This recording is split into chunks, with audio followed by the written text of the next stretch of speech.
The slant board is really handy for lower body exercises and stretches, and it also makes a great first woodworking project. I hadn't used any of these tools before, but I was able to put this slant board together by myself in about 2 or 3 hours with some guidance and plans from my husband. So this is a true DIY video, and by the end, you should know everything you need to make your own slant board. Down below, there is a full supply list and a link for free plans you can download and print. The design is pretty simple. The slant board has a 25-degree angle. You just need to cut 2 rectangles and 3 triangles out of wood.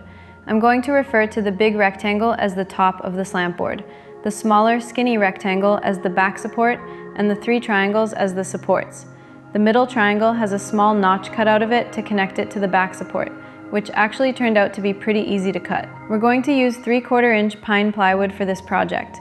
I was able to cut out all the pieces I needed from a 19.5 by 30 inch piece of plywood. This is the smallest piece you could use unless you want a smaller slant board. If you buy a larger sheet at the hardware store, they can usually cut it down to size for you.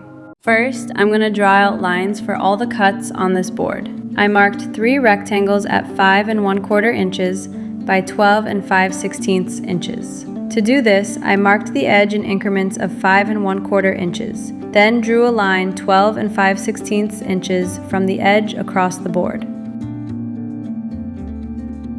Using a square, I marked lines at right angles from the 5 1/4 inch marks to get the rectangles.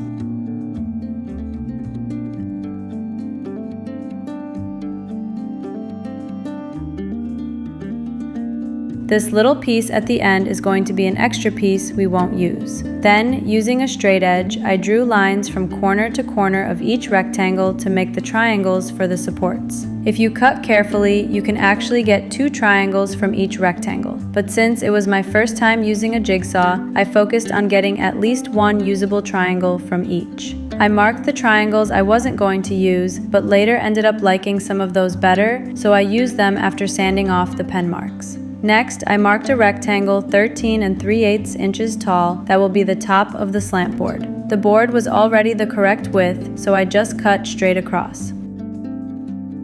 The remaining skinny rectangle is the back support. In the plans, it's supposed to be 3 inches wide, but my leftover piece was 4 inches and I decided not to trim it down to save some work. To make the cuts, you'll need some kind of saw.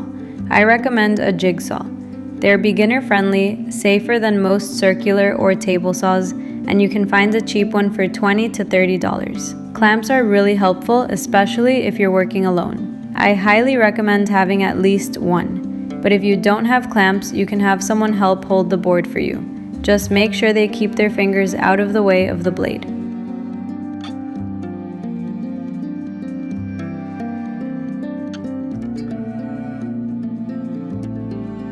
My cuts came out better than I thought they would, although some triangles turned out better than others. I picked the best 3 to use.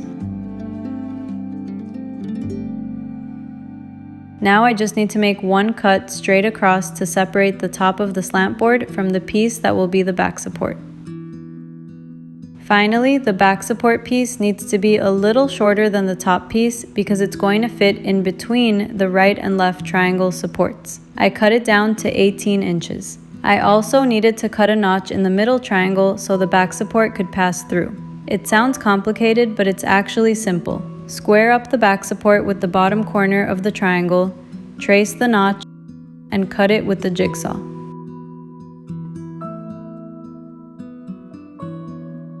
Before gluing or screwing anything, I did a test fit to make sure everything aligned. For the next part, I'm going to need wood glue, a drill, and an awl.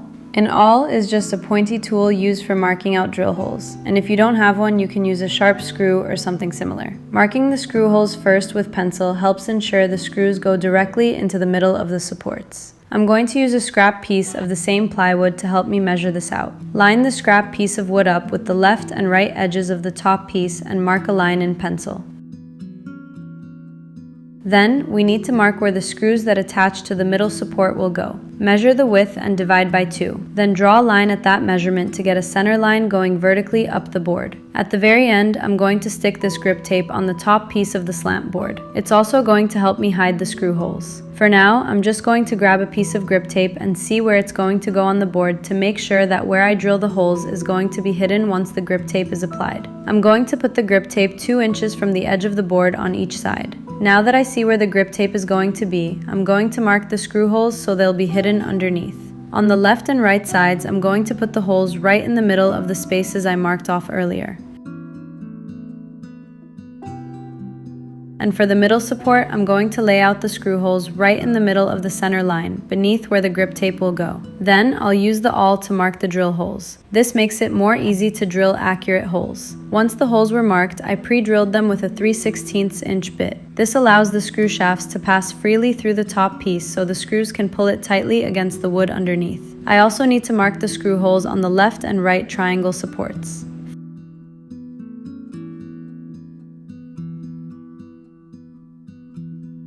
Finally, I need to mark 2 holes exactly in the center of the back support so I can screw it into the back of the middle triangle support. I'm going to drill these out with the 3/16 drill bit too.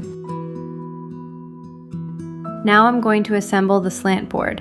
You could just screw it together, but if you use wood glue, your slant board is going to be way stronger. When wood is glued, it actually creates a bond that is stronger than the wood itself, so it's a good idea not to skip this step. After applying the glue, spread it around with your finger. It's nice to have a damp rag nearby in case you need to clean up spilled glue. I'm using 2-inch number 8 deck screws to put this together. You could also use cheap drywall screws. That works fine for this project. The glue is actually doing most of the work in holding the slant board together anyway, and the design makes it so the weight is supported by the wood, with very little stress on the screws themselves. Deck screws are just a little better suited for woodworking, and this color blends nicely with the wood, giving it a cleaner look. It's also a good idea to pre-drill pilot holes where your screws will screw into. I didn't do that for the first 2 screws, and I had a hard time getting them in. I'll show you what I mean. To make the pilot holes, I line up the pieces I'm joining and use an awl to poke through and mark where the screw holes will be. Then I use a smaller 1/8 inch drill bit to make the pilot holes. Pilot holes are just small holes that are about the same or slightly smaller diameter than the screw shaft, not counting the threads. This lets the screw slide in more easily while the threads still bite into the wood. You could skip this step, but it makes driving screws easier and helps prevent the wood from splitting.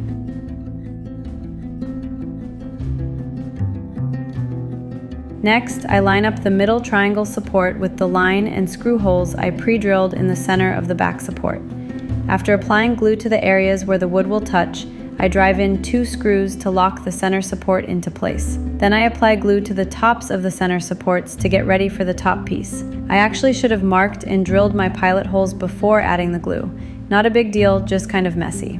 Oops. Now I'll drive the screws to attach the top of the slant board. It's important to keep the side supports lined up with the edges and the middle support centered as you screw everything together. I attached the left side and center first, and when I screwed in the final support on the right side, I had to pull it over slightly to keep it lined up. Once the slant board is assembled, I sand down any rough edges. If you don't have a power sander, a piece of sandpaper wrapped around a block of wood works fine. Grip tape is optional, but will make your slant board way nicer. Your feet won't slip, and it also hides the screw holes on the top of the slant board. I used 40 inches of 4-inch wide grip tape. To cut the grip tape, I measured it to the width of the board and used a square to mark the line so the cut would be perfectly straight. I cut it with a razor blade.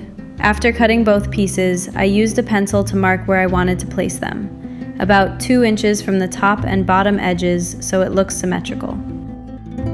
Once the grip tape was applied, there was a bit hanging over the edges, so I flipped the board over and carefully trimmed the excess with the razor.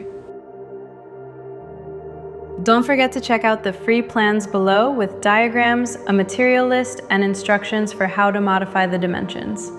There is a metric version as well. Before you start your slant board, be sure to research carefully how to safely use the tools you choose. If you liked the video, please consider subscribing.